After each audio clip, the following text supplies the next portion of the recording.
She gave up the most important catering pitch of her life to help an injured stranger on an icy Chicago sidewalk, and had absolutely no idea who he was. Before the story begins, drop a comment telling everyone which city you're watching from, and when we reach the end, don't forget to rate this story from 0 to 10. The morning started falling apart at exactly 7:22 a.m. Hazel Briggs knew the precise time because she checked her phone the moment the cab she had pre-booked. The cab she had confirmed the night before, the cab she had set 3 alarms to be ready for, sent an automated message saying the driver had canceled. No explanation, no alternative, just a small gray notification that appeared on the screen like a tiny personal catastrophe. "No," Hazel said out loud, standing in her kitchen in her good blazer and her only pair of dress heels, holding a portfolio she had worked on until 1 in the morning. No, no, no. Outside the window, Chicago in January was doing what Chicago in January always did, punishing people for existing. Ice on every surface, wind sharp enough to cut through 3 layers of wool. The kind of cold that makes you question every decision that led you to living in the Midwest. Hazel opened the rideshare app. Surge pricing, of course. She did the math in her head and felt her stomach drop. The pitch meeting was at 9. It was now 7:23. She needed to cross 14 blocks on sidewalks that were essentially skating rinks, and she had exactly $42 in her checking account until the 1st of February. She ordered the ride anyway. The portfolio in her arms contained 2 years of work, literally. 24 months of weekend farmers markets, of catering small office lunches for $50 a head, of waking at 4 in the morning to bake, frost, pack, and deliver before her day job started. Every recipe she had perfected, every client letter she had collected, every photograph of every table she had set and every dish she had plated, and every event she had pulled off on a budget most professional caterers would have laughed at. Whitmore Group was not a small client. Whitmore Group was the kind of corporate hospitality account that could turn a side business into a real business. Their annual gala served 400 people. Their quarterly board dinners were legendary in Chicago catering circles. And somehow, through a former colleague who knew someone, Hazel had gotten herself a meeting with the events director. One meeting, one shot. The rideshare arrived at 7:31. Hazel climbed in, clutching the portfolio to her chest, mentally rehearsing her opening. She had practiced it 47 times. She knew because she had counted. 2 blocks from the Whitmore building, traffic stopped, not slowed, stopped. Completely. A delivery truck had jackknifed on the intersection ahead, and the entire street had become a parking lot of irritated commuters leaning on their horns.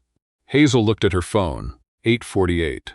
The meeting was at 9. She looked at the frozen street outside the window. She looked at her heels. She got out of the car. The sidewalk was worse than she expected. The city had salted most of it, but there were patches near the curb where a thin layer of ice hid under a dusting of snow, completely invisible until your foot found it. Hazel walked fast, not quite running, because running in heels on ice was just a different kind of giving up. She kept her eyes down, watching every step, portfolio pressed against her chest like armor. She was half a block from the Whitmore building when she heard it. A sound, sharp and heavy, the unmistakable sound of someone falling. She looked up. An older man, somewhere in his late 60s or early 70s, was on the ground near the edge of the sidewalk, one hand pressed flat against the ice, the other reaching for a lamppost that was just beyond his grip. His coat was good, the kind of coat that costs real money, but it wasn't protecting him from the pavement. His briefcase had skidded several feet away. A few people walked past him. One woman glanced down and kept moving. A man in earbuds didn't even look. Hazel looked at the Whitmore building. The revolving doors were visible from where she stood. She could see the lobby. She could see the reception desk, 8:54. She walked to the man on the ground. "Hey," she said, crouching beside him, ignoring the cold coming up through her thin dress pants. "Hey, I've got you. Can you put your weight on my arm?" The man looked up. His face was pale, and there was a small cut above his left eyebrow where he must have caught the edge of something on the way down. His eyes were sharp, though, alert and a little embarrassed, the way people get when they've fallen somewhere public and dignity is the first casualty. "I'm fine," he said, which was exactly what people say when they are not fine. "You have a cut on your head," Hazel said, "and the ice goes for another 10 feet in that direction, so let's not test whether standing up quickly is a good idea." The man looked at her for a moment. Then he almost smiled. "You're very direct," he said. "I'm also very cold and slightly behind schedule, so with respect, can we do this quickly?" He laughed, an actual laugh, short and surprised, like he hadn't expected it. Hazel helped him get his feet under him, one hand steady on his arm, her own heels finding grip on the salted section of the sidewalk. It took about 2 minutes. She retrieved his briefcase. She pressed a clean napkin from her portfolio bag against the cut above his eyebrow. She had packed extras because she always packed extras, and held it there until the bleeding slowed. "Do you need me to call someone?" she asked. "A doctor? A car? Anyone?" "I have a car," the man said, looking past her. A black sedan had already pulled up to the curb, a driver climbing out with an expression of controlled alarm. "I stepped out to get some air. I do that sometimes. My doctor says it's good for my heart." "Your doctor might not have accounted for January in Chicago." "No," the man agreed. He did not. The driver reached them and took over, guiding the man carefully toward the car. The man paused before getting in and turned back to Hazel. "Thank you," he said, genuinely. "It's nothing," Hazel said. "It isn't nothing." He looked at her for a moment longer than a stranger usually does. "What's your name?" "Hazel Briggs." Something moved across his face. Not recognition exactly. More like the way someone looks when they're filing something away. "Thank you, Hazel Briggs," he said, and then he got into the car. Hazel stood on the sidewalk for exactly 3 seconds. Then she turned and walked as fast as her heels would carry her toward the revolving doors of the Whitmore building. She was 9 minutes late.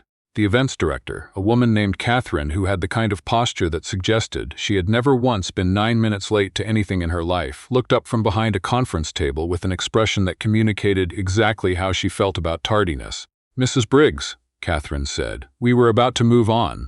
"I know," Hazel said, setting her portfolio on the table. "I am so sorry. There was a man who fell on the ice outside your building and I couldn't just—" She stopped herself. "It doesn't matter. I'm here.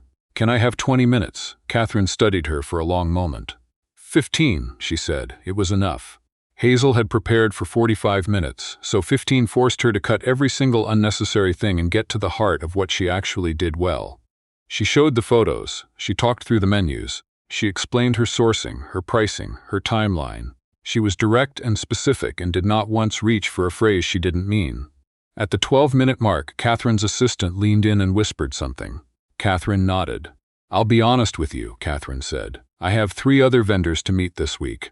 Your proposal is strong, but the Whitmore Gala is our signature event, and we've worked with the same caterer for 7 years.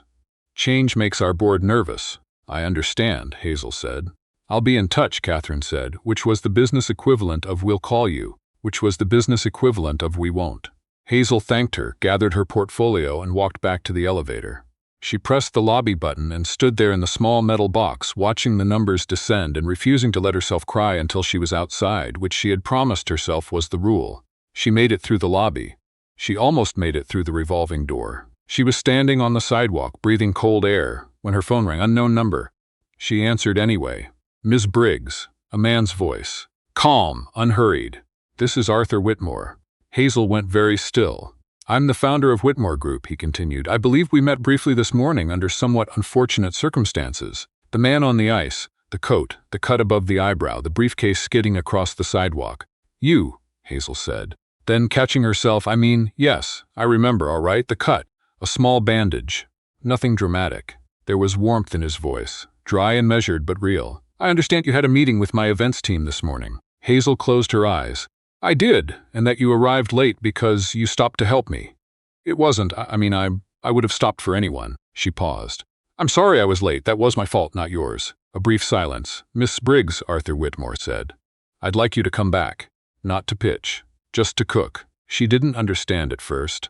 "I'm sorry. My son is hosting a dinner on Friday for 12 of our largest investors. Our usual chef had a family emergency this morning. I would like you to plan the menu, source the ingredients, and cook that dinner." A pause. "Consider it an audition. If the investors are pleased, the gala contract is yours." Hazel's grip on the phone tightened. Yes, absolutely.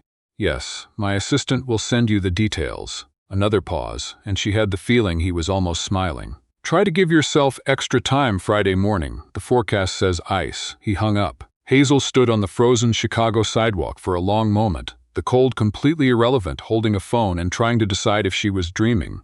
She was not dreaming. The next 48 hours were a controlled hurricane. She called her supplier in Pilsen at 7 that morning, sourcing heritage breed chicken and winter squash, and a specific variety of aged cheese that she had been saving for exactly the right occasion. She wrote 3 complete menus and discarded 2 of them. She tested the sauce twice in her apartment kitchen, which meant her small living space smelled like shallots and thyme for an entire day. which her upstairs neighbor apparently did not appreciate based on the passive-aggressive note slipped under her door. Her daughter, 6-year-old Poppy, watched all of this with the focused attention of someone conducting a scientific study. "Mama," Poppy said on Thursday evening, sitting on the kitchen counter with her feet swinging, "are you nervous?" "A little," Hazel admitted. "Your eye does the thing when you're nervous." "What thing?" "The squinting thing. Like you're trying to see something that's very far away." Hazel laughed despite herself. She reached over and pressed a kiss to the top of Poppy's head.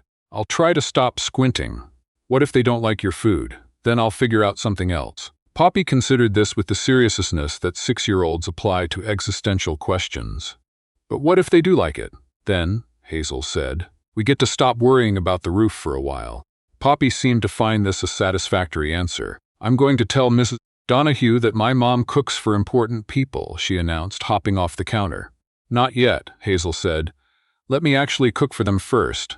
Poppy was already halfway down the hall. "I'm still going to tell her," she called back. Friday arrived with clear skies and temperatures that were merely unpleasant rather than hostile, which Hazel chose to interpret as a sign. She arrived at the Whitmore Group's private dining space, a floor of their downtown office building that had been converted to an intimate entertaining suite, at 2 in the afternoon, 4 hours before the dinner. The kitchen was professional and well-equipped and completely unfamiliar, which meant she needed every one of those 4 hours to understand the space before she could work in it. A young woman from the events team showed her around. Her name was Lily, and she had the efficient warmth of someone who had worked in hospitality long enough to genuinely enjoy it. "Mr. Whitmore's son will stop in around 6, Lily said, "just to check in." "His son runs the company now?" Hazel asked, unpacking her knife roll. "Day-to-day operations, yes. Mr. Arthur technically retired 2 years ago, but," Lily smiled, "he still walks to meetings in January without telling his driver." Hazel smiled. "I noticed." She cooked the way she always cooked when it mattered, methodically, carefully, with the kind of complete attention that left no room for second-guessing. The first course came together cleanly.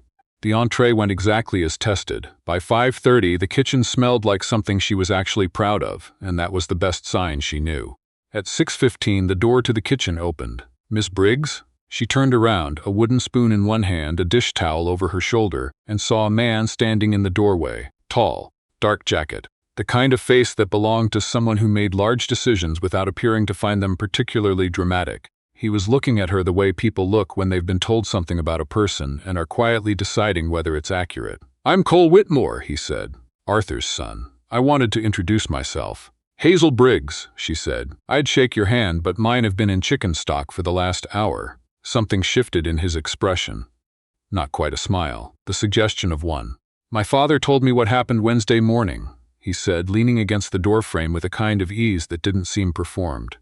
"He said you stopped to help him when everyone else walked past." "He fell," Hazel said, turning back to the stove.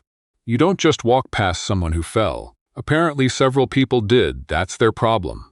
A pause. She could feel him still standing there. "He also said you told him you were behind schedule," Cole said. "That you were on your way to a pitch meeting. I was, and you still stopped." Hazel set the spoon down and faced him. "Mr. Whitmore, with respect, is there something you needed to check on in the kitchen, or are you asking me to justify a pretty basic human decision?" He looked at her for a moment, then he actually smiled. It was quick and a little unexpected, the kind that appeared before the person could decide whether to allow it.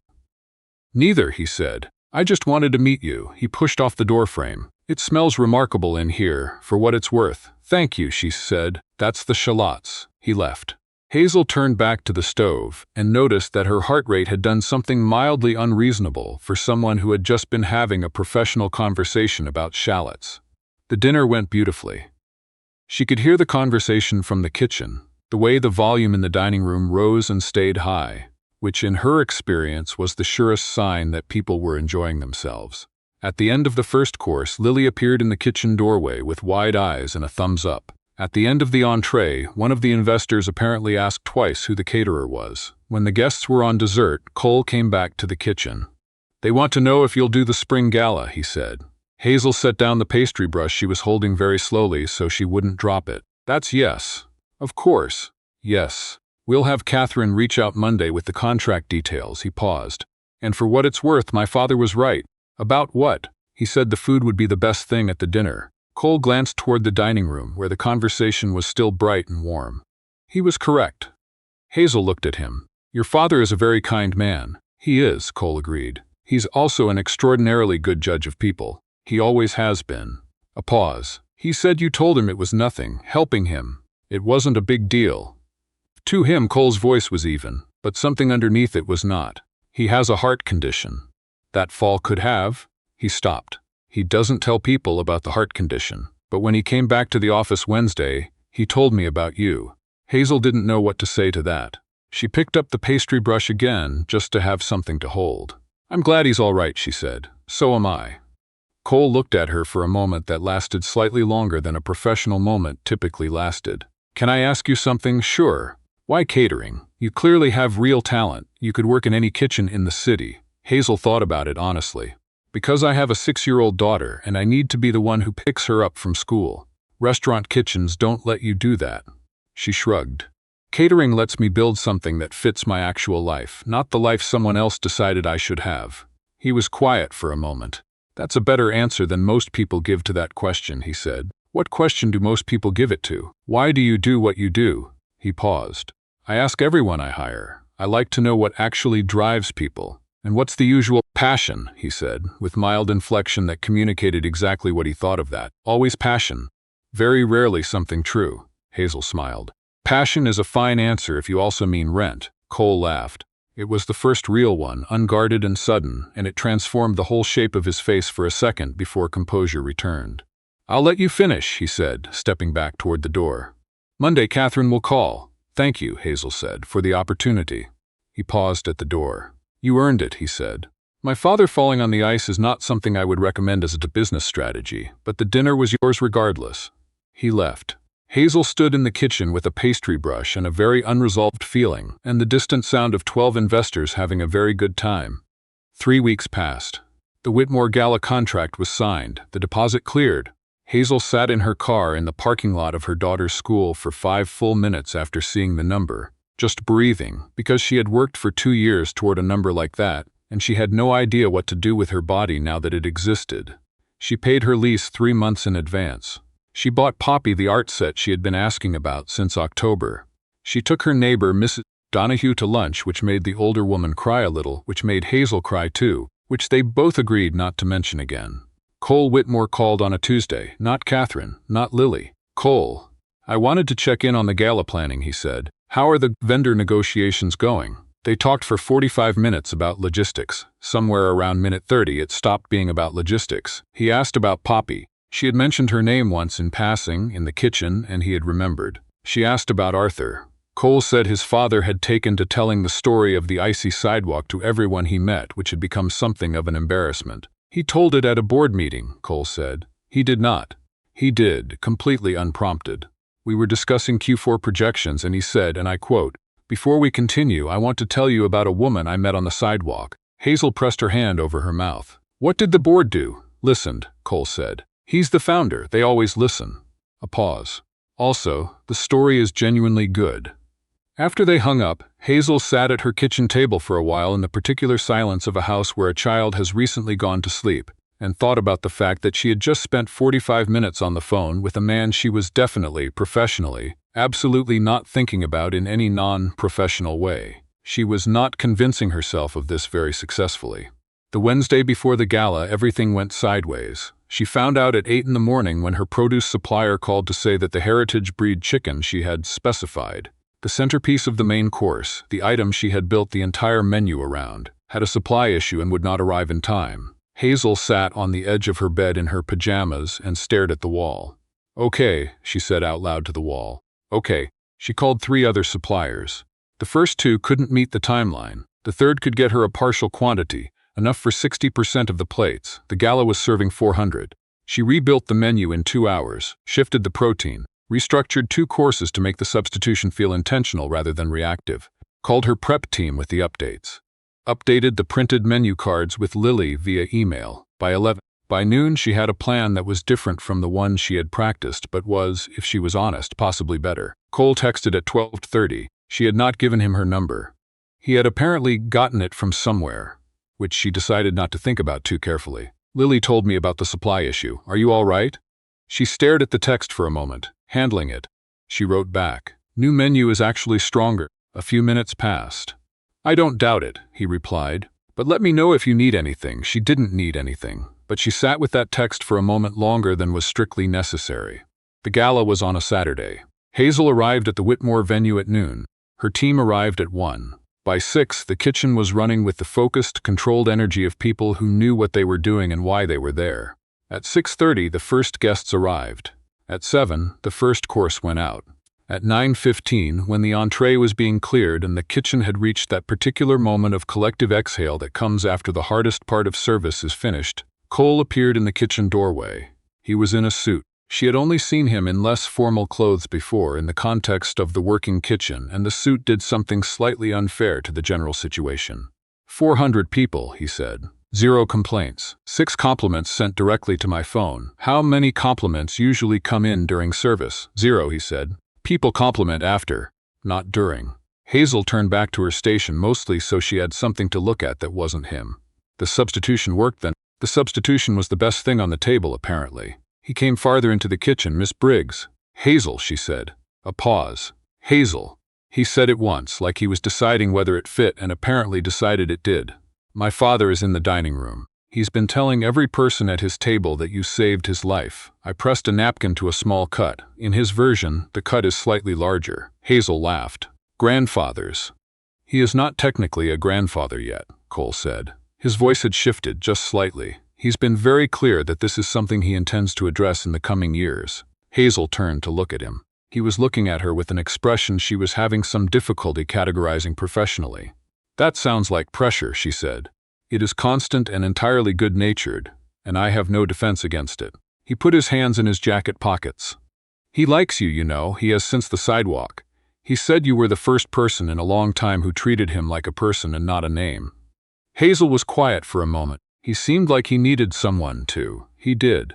Cole was looking at her steadily. I did too, actually, though I was less obvious about it. The kitchen was noisy around them. The clatter of plates, the movement of her team, the sounds of 400 people having a good night. But there was a strange quiet between the two of them, the kind that settles when something is about to be said.